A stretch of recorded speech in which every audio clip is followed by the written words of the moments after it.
Permit me to mention the following: the Environmental Protection Agency Bill, the Social Protection Bill, the Customs Amendment Bill, the Budget Bill, the Ghana Boundary Commission Bill, the Interstate Succession Bill, and the all-important Free SHS Bill.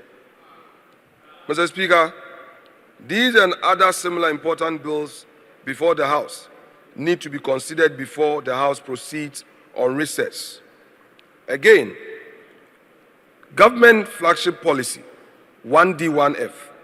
I'm aware that the Committee on Finance is done with its work, and they have done extensive work, and soon this will be tabled before us to consider. I urge members to have a critical look at it for us to approve them. There are a number of questions that are before the House, and I therefore call on sector ministers to avail themselves to respond to these questions. A short meeting with a tall agenda and with elections around the corner, I would admonish honorable colleagues to take attendance seriously to ensure effectiveness on the House floor. I urge all chairpersons of committees to liaise with their ranking members to ensure referrals are attended to within stipulated time. Mr. Speaker, I shall conclude. Mr. Speaker, as we approach the general elections on December 7th, I would like to appeal to my colleagues to be circumspect and measured in their public utterances, which I suggest strongly that we should not allow it to permeate through this period. As we celebrate 30 years of uninterrupted parliamentary democracy, it is high time we eschewed these unhealthy political habits and make issue and fact-based messages the focal point of our political campaigns. In view of this, I beseech all political actors and players in the country, both within and outside this House, to be guided in the statement they put out in the country. This is the only country we have, and it is imperative that we protect the democracy that we are currently enjoying for present generation and posterity. Mr. Speaker, we must learn to have faith and repose trust in state agencies and entities, especially so when their functions are critical to the peace and stability of the country. It is important that during this period, we trust these institutions to carry out their constitutional mandate. Mr. Speaker, through your enviable leadership, we, the members of this august House, have had the opportunity to engage the Electoral Commission on numerous occasions.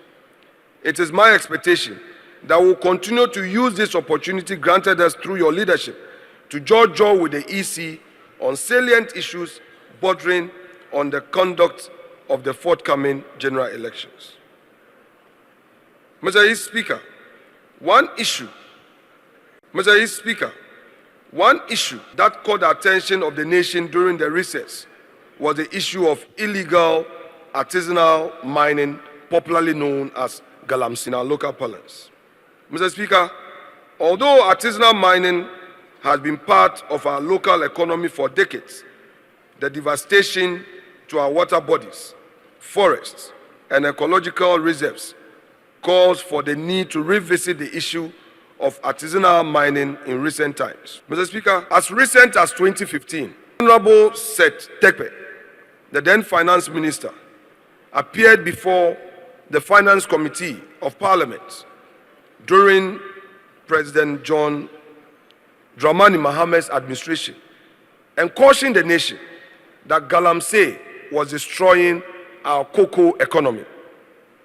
In fact, he put out how galamsey was destroying all our cocoa farms and farmers were cutting down cocoa trees because of galamsey activities. Mr. Speaker, we cannot, as a political class, blame game on galamsey and say that a particular political party, in this case, the Akufo-Addo administration, has failed in its fight against galamsey, and leave out what happened preceding the administration of Akufo-Addo administration.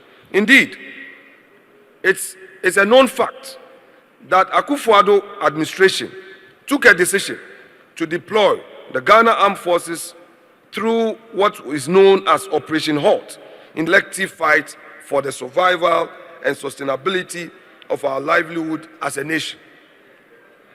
This is because water is essential in our daily survival, and we must take measures to protect all the water bodies in the country from any form of pollution. We as political leaders and actors must commit to this fight in all sincerity and not to play lip service to it. Mr. Speaker, we must be committed and we should be united in this fight.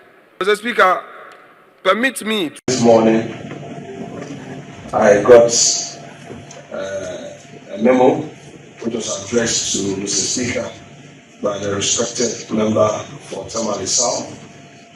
I got a copy, and he has sent a notice of petition to Mr. Speaker to declare some seat vacant. And he has listed Agona West, Suhum, MPS Central, and Formula. So he relies on the 99 and also anchors his application on order 18, and he intends to move the House to consider this matter. But before then, I think I have also looked at the matter, the constitutional provision, and I hold a view that the members of my caucus who have filed to go independent for the next election have not written to me as the head of the caucus to say that they are no more part of the caucus. So as far as I'm concerned, the caucus remains intact. And I believe that some of these controversies are better settled by the courts. So, in my capacity as the majority leader, I have filed a writ at the Supreme Court. Parliament has been duly served. There is an injunction application also attached to the writ, also duly served. Therefore, I believe that if we are going to respect the law, this matter will be placed on ice until the Supreme Court determines the matter.